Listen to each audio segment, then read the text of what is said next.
Warren Buffett, arguably the greatest investor of our time.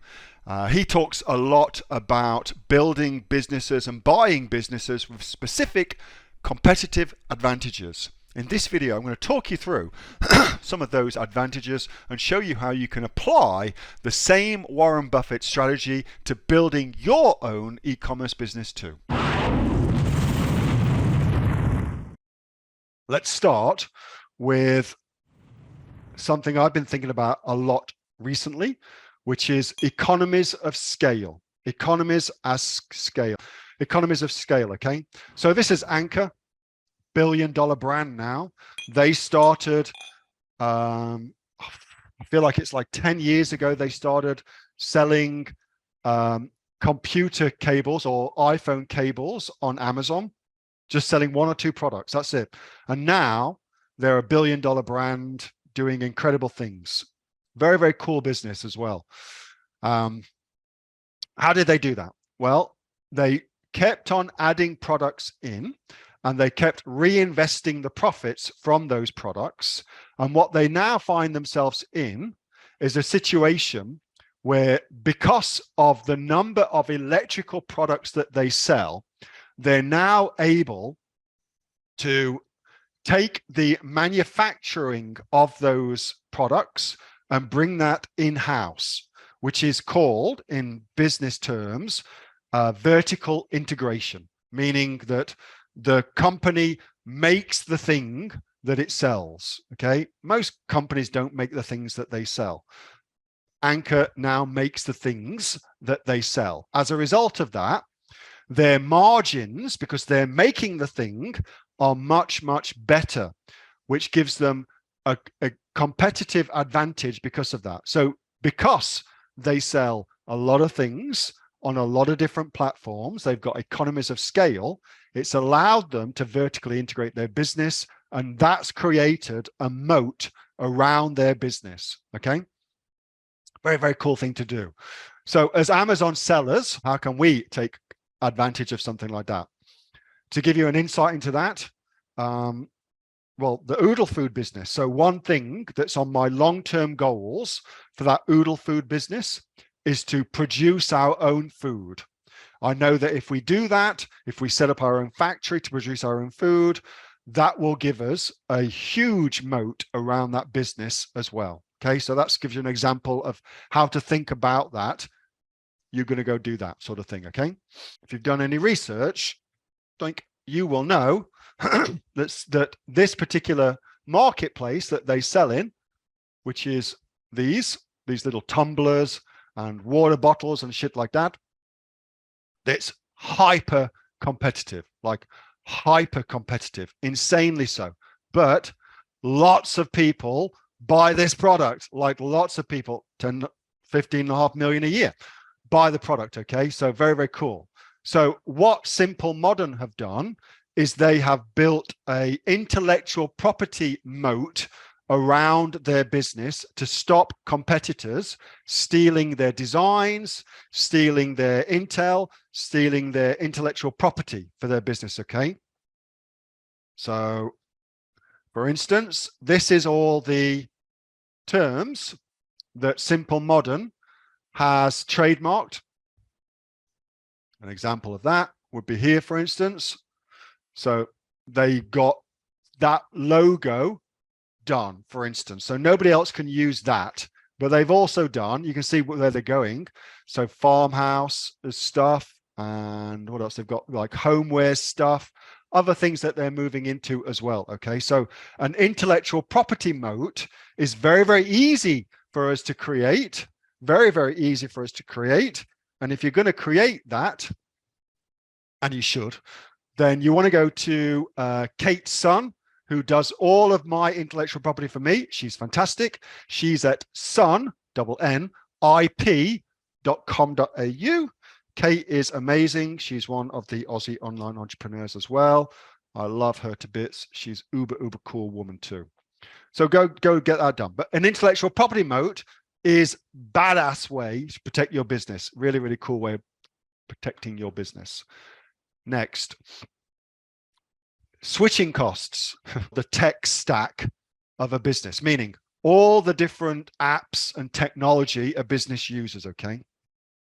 And that's important because once you set up a piece of software, Shopify, MailChimp for your emails, Klaviyo, whatever it is you're going to use, it's actually super difficult to change. So you want to get it right from the get-go, okay? That idea, the cost of switching, is a moat for your business. So that's an easy one for understanding with regards to software, yeah?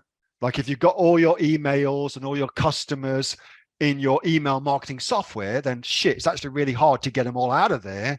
And the companies make it hard as well, of course. But for products, the same thing applies. So this is Pampers, who do diapers. I can't even say it in an American accent, do diapers. That has it's hard to switch from this because once your baby gets used to a thing, and once you as a parent get used to a thing, then you'll just carry on using it because there is a perceived cost of trying something new out. And that's why Pampers goes all out to get new mums to start using Pampers as quickly as possible. You know, those little kind of baby packs that you get. One of the things you get in that is some free Pampers because they want to get you hooked on using that as a product. Very, very cool. So that's a great thing to do. If you can make it so that it's actually difficult to switch from whatever it is you've got to something else, psychologically as well as actually physically, like it's a pain in the ass. Oh, it's a pain in the ass. I'm just going to carry on doing this. That's cool. So with the dog food business, dogs get used to a certain food, and you've got to overcome the inertia with a dog owner to get them to switch to a new food. So that's one of our challenges with the dog food business, for instance, okay? And we've got a whole strategy how we're going to do that, but that's a challenge for that business. But once we do that, then we've pretty much got a customer for life. Next, brand. Brand can be a really, really good moat for you, a really good moat for you. So let's look at Louis Vuitton. Well, their stuff is expensive.